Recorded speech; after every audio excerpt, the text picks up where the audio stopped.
జై తెలంగాణ. దయన్న అడ్డ ఇట్లుంటదా? జై తెలంగాణ. కేసీఆర్ గారి నాయకత్వం, హరీష్ అన్న గారి నాయకత్వం, దయన్న గారి నాయకత్వం. జై తెలంగాణ. ఈరోజు పాలకుర్తి నియోజకవర్గ స్థాయిలో దొర్రూరు పట్టణంలో దయన్న మార్క్గా అభిమానులుగా మీరందరూ కూడా హరీష్ అన్న వస్తున్నాడని చెప్పేసి, హరీష్ అన్నను చూడాలి, హరీష్ అన్న మాటలు వినాలని చెప్పేసి కేసీఆర్ గారి ఆశీస్సులతో మరి తెలంగాణ ఉద్యమకారుడైన డాక్టర్ సుధీర్ కుమార్ కారు గుర్తుకు ఓటేసి కాంగ్రెస్ మీద ఉన్న కసిని గుర్తితేనే సామిరంగా మళ్ళా దయన్న ఇట్లా లేవాలి, ఆమె అట్లా పడిపోవాలి అట్లా. అందుకే ఈరోజు మనమందరం కూడా ఎలక్షన్లు సుధీర్కు కావ్యకు ఎలక్షన్లు అన్నట్లు లేదు. తెలంగాణ ద్రోహి కేసీఆర్ గారిని బ్లాక్ మెయిల్ చేసి, నమ్మక ద్రోహం చేసి, తిన్నింటి వాసాలు లెక్కబెట్టి, అన్నం పెట్టిన కాడనే సున్నం పెట్టి కేసీఆర్ గారిని బ్లాక్ మెయిల్ చేసి అనేక పదవులు అనుభవించిన ఏమని డబుల్ బాజీ కడియం శ్రీహరి ఆయన పేరు మాత్రమే గుర్తొస్తుంది. పార్లమెంటు 17 నియోజకవర్గాల్లో ఎక్కడ ఎవరి గురించి మాట్లాడుకుంటలేరు. కడియం శ్రీ గారి నమ్మించి ద్రోహం చేసిన విధానం, న్యాయపరిచయను ప్రజలందరూ కూడా తూ తూ తూ తూనే, కడియం శ్రీ గారు అంటే తూ తూ తూ తూనే వస్తుంది. అలాంటి కడియం శ్రీ గారి పేరు వచ్చినప్పుడల్లా ఆయన దళితుడు కాదు, దరిద్రుడు, నకిలీ దళితుడు, పద్మశాలిగా పుట్టి మాదిగను బయళ్ళను అని చెప్పుకుంటూ బజార్లు తిరుగుతూ ఈరోజు 60 సంవత్సరాల నుంచి దళితుల హక్కులను హరించుకుంటూ అనుభవించుకుంటూ ఈరోజు మాదిగ బిడ్డలకు అన్యాయం చేసిన ద్రోహి, దళిత ద్రోహి ఆయన గుర్తు రాగానే అస్సలు సిసలైన మాదిగ బిడ్డ డాక్టర్ తాటికొండ రాజయ్య మాదిగ, డాక్టర్ తాటికొండ రాజయ్య మాదిగ పేరు గుర్తొస్తుంది. ఎందుకంటే 94లో ఆయన టీడీపీ నుంచి వెళ్ళి ఎమ్మెల్యే అయ్యే ముందు ఎన్టీ రామారావు గారు నా దగ్గరికి మరి దగ్గుబాటి వెంకటేశ్వరం పంపించి, రాజన్న నువ్వు పార్టీలకు టీడీపీలకు రా, నువ్వు మంత్రి అయితే నీకు మంచిగుంది, నియోజకవర్గంలో పేరుంది, స్థానిక నినాదం బాగా ఉంది అని చెప్పినప్పుడు I have my own commitment, నేను రాజకీయాలకు ఇప్పుడు రాను అంటే, నువ్వు రాకపోతే స్థానికేతరుడైన ఆ కడియం శ్రీకి ఇచ్చే అవకాశం ఉందంటే మరి ఆనాడు ఇవ్వు అని చెప్పేసి ఆనాడు భిక్ష పెడితే ఈరోజు మరి కేసీఆర్ కు ఎన్ను పోటు పొడిసి నమ్మక ద్రోహానికి న్యాయ వంచనకు ఎన్ని రకాల తిట్టాలో రాజన్న బాగా తిడుతున్నాను ఊరికి అంటున్నాను, కానీ ఏ తిట్టు కూడా సరిపోదు ఆయనకు. ఏ తిట్టు అంటే ఏ తిట్టు కూడా సరిపోదు. దానికి నాకు దైవ సమానులైన హరీష్ అన్నకు గణపురం నియోజకవర్గానికి సిద్దిపేటకు చాలా లింక్ ఉన్నది. ఎందుకు ఈ మాట చెప్తున్నంటే, తెలంగాణ రాష్ట్ర సాధన కోసం అధికార కాంగ్రెస్ పార్టీ ఎమ్మెల్యే పదవికి రాజీనామా చేసి తెలంగాణ జెండా పట్టుకొని మళ్ళీ ఉద్యమంలో తొలి దళితుడుగా అధికార కాంగ్రెస్ పార్టీ వదిలిపెట్టి కేసీఆర్ గారి సిటికడేలు పట్టుకొని తెలంగాణ మొత్తము తిరిగే ముందు హరీష్ అన్న గణపురానికి వచ్చి గణపురం ప్రజలందరూ మరి ఆయన్ని ఈ రోజు వరకు కూడా మర్చిపోరు. సిద్దిపేట ఓ కన్ను, గణపురం ఓ కన్ను, ఆ రకంగా అభివృద్ధి చేస్తాడని చెప్పేసి అనేక రకాలుగా అనేక సందర్భాల్లో హరీష్ అన్న గణపురాన్ని ఆదుకున్నాడు. అలాంటి హరీష్ అన్నను ఏమన్నాడంటే అది అహం, ఎంత అహం అంటే హరీష్ రావు గారు నా కాలు గోడితో సమానం అన్నాడు. వాడి బొంద వాడే తవ్వుకున్నాడు. కడియం ఈ కాంచెల్లి రాజకీయ గోరి కట్టవలసిన సమయం ఆసన్నమైంది. తెలంగాణ రాష్ట్ర సాధన కోసము అధికార కాంగ్రెస్ పెట్టి అన్న నేను మేమందరం తిరుగుతా ఉంటే రాంపూర్ దగ్గర కడియం శ్రీ గారు మాట్లాడతాడు, ఒకవేళ కనుక రాజయ్య కనుక ఎమ్మెల్యే పదవికి రాజీనామా చేస్తే గణపురం నియోజకవర్గం నుంచి వెళ్ళి నేను ఇక పోటీ చేయను, రాజకీయాల నుంచి వెళ్ళి తప్పించుకుంటా అని చెప్పేసిండు.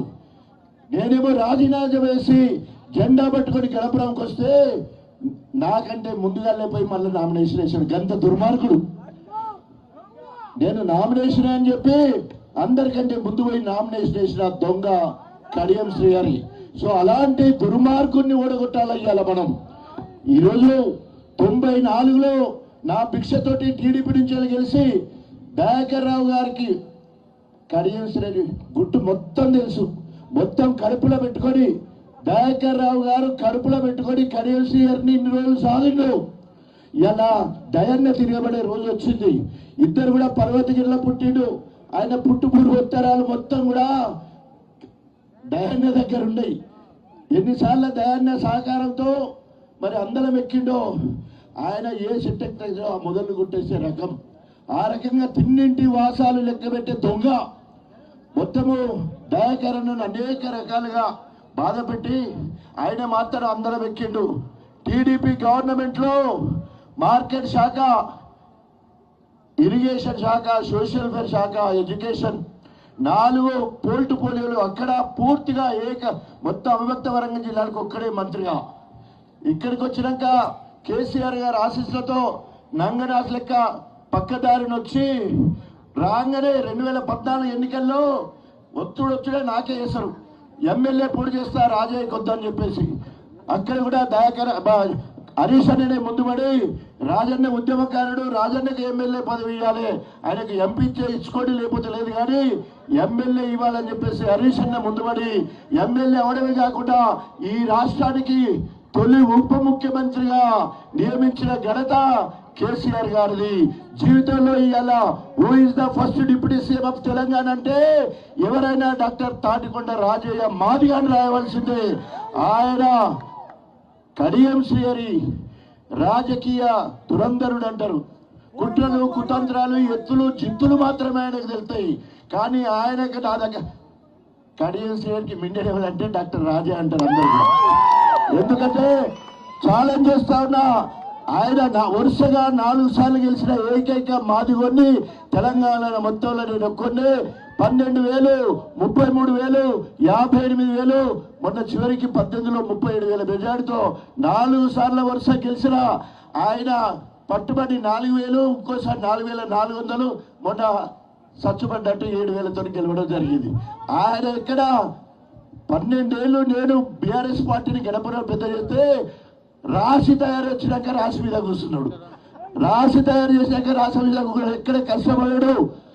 దొంగ బుద్ధులు, పక్కదారులు మొత్తం అవి చేసి ఈరోజు గణపురం నియోజకవర్గ ప్రజలకు ఎట్లా ఉన్నారంటే ఎక్కడ పోయినా ఏ ఊరికి వచ్చినా కూడా చెప్పులు కడతాం, సాగు తప్పులు కడతామని చెప్పేసి ఇలా తెలంగాణ మొత్తంలో గణపురం నియోజకవర్గం ముందు వరుసలో ఉంది. ఎట్లతో రాబిడ్డా చూద్దామని చెప్పేసి ఆ రకంగా ఈరోజు ఎంత ద్రోహం. రాగానే ఎంపీ, డిప్యూటీ సీఎం, 2 సార్లు ఎమ్మెల్సీ, మొన్న ఎమ్మెల్యే కేసీఆర్ గారిని బ్లాక్ మెయిల్ చేసే ఎమ్మెల్యే. నేను అనేక చర్చల్లో చెప్పిన కడియం శ్రీ కేసీఆర్ గారిని బ్లాక్ మెయిల్ చేసి ఎమ్మెల్యే తెచ్చుకున్నాడు, రేపు ఎంపీ కూడా ఇస్తున్నాడు అని అంటే, అబ్బా కడియం శ్రీ కేసీఆర్ గారిని బ్లాక్ మెయిల్ చేస్తాడు అంటే ఎంత దుర్మార్గుడో చూసిండు. కేసీఆర్ గారి దగ్గర పోయి బీఫామ్ తీసుకొని పెద్ద మూట తీసుకొని అన్నం తిని అక్కడి నుంచి చిన్నదొర కేటీఆర్ దగ్గర పోయి ఆడ చిన్న మూట మాట్లాడుకొని దయాకన్న దగ్గర పోయి ఆడ మూట మాట్లాడుకొని హరీష్ అన్న దగ్గర పోయి ఆడమూట మాట్లాడుకొని అందరు కలిసి సారు మేము చేస్తామంటే మేము చేస్తాం అని చెప్పేసి వీళ్ళందరూ కూడా ఇక్కడ ఉన్న వాళ్ళందరూ కూడా చాలా బాధతో మాట్లాడుతున్నా. ఎందుకంటే నిజమైన బాధితుడిని నేను కాబట్టి 94 నుండి ఈ రోజు వరకు 2024 వరకు అంటే 30 ఏళ్ళు మా ఇద్దరి మధ్యలో పోరాటం. నువ్వా నేనా అంటే పైకి కనిపించడు కానీ ఎక్కడ చూసినా నాదే విజయం తప్ప ఆయన నా దగ్గర ఉరగబెట్టింది ఏం లేదు. ప్రజాబలంలో చూసుకున్నా, ఓట్లలో చూసుకున్నా, పోస్టర్లో చూసుకున్నా ఆయన ఉప ముఖ్యమంత్రి అయ్యాడు కానీ నా తర్వాత మాత్రమే అయ్యాడు తప్ప ముందు కేసీఆర్ గారు నన్నే చేసిండు. అది వాళ్ళ ఎంట్రన్స్ క్వశ్చన్ గా కూడా ఉన్నదని చెప్పడానికి నేను గర్వపడతా ఉన్నా. ఆ రకంగా ఇన్ని చేసినా కూడా మరి ఈరోజు ఇక్కడ దళిత బిడ్డలందరూ కూడా మాట్లాడేది ఉన్నది ఒకటే.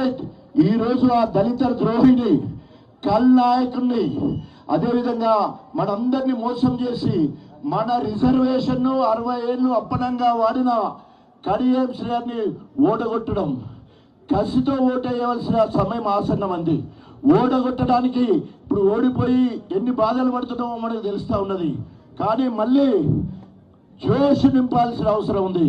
మళ్ళీ తెలంగాణ ఉద్యమంలో ఏ రకంగానైతే దళితులందరూ ముందు వరుసలో ఉండి డబ్బు కొట్ట దగ్గర, ధూమ్ధామ్ దగ్గర, ఆడే దగ్గర, పాడే దగ్గర, రాసే దగ్గర అన్నిట్లో ఏ రకంగానైతే మనం ముందు ఉన్నామో మళ్ళా రేపు తెలంగాణ ప్రభుత్వం వచ్చే వరకు మనమందరం కూడా ముందు వరుసలో ఉండి కేసీఆర్ గారి నాయకత్వంలో ముందుకెళ్లాలని మనస్ఫూర్తిగా తెలుసుకుంటూ చివరికి ఒక మాట, కడియం శ్రీహరి నీకు సిగ్గు, శరము, లజ్జ ఇంకా ఏమన్నా ఉంటే నీ పదవికి రాజీనామా చేయి. నీకు నైతికత ఉంటే మానవీయ కోణంలో నువ్వు అనేక విలువల గురించి మాట్లాడతావు. నువ్వు కారు గుర్తు మీద గెలిచినావు, కారు గుర్తుకు రాజీనామా చేయి. పార్టీకి రాజీనామా చేసినట్టు ఎమ్మెల్యే పదవికి రాజీనామా చేయి. నేను కాంగ్రెస్ పార్టీకి ఎమ్మెల్యే పదవికి రాజీనామా చేసి తెలంగాణ జెండా పట్టుకొని హరీష్ అన్న చెయ్యి పట్టుకొని గణపురం నియోజకవర్గం గెలిచినా నీ మీద 33,000తో. నీకు దమ్ముంటే నువ్వు బీఆర్ఎస్ పార్టీకి రాజీనామా చేయి. రేపు ఎలక్షన్లు రా, చూసుకుందాం బిడ్డ, నువ్వేనైనా తెలుసుకుందాం. నీకు సిగ్గు శరముంటే వెంటనే రాజీనామా చేయాలని డిమాండ్ చేసుకుంటూ మరి పాలకుర్తి నియోజకవర్గ ప్రజలందరూ కూడా దయన్నను దూరం చేసుకొని ఎంత బాధపడుతుందో అర్థమైతా ఉంది. మళ్ళా అన్న ముఖంలో సంతోషం చూడాలంటే మీరు భారీ మెజారిటీ ఇచ్చి అన్నను అన్న కళ్ళల్లో మరి మళ్ళీ సంతోషం చూడాలని కోరుకుంటూ సెలవు తీసుకుంటున్నాం. జై తెలంగాణ.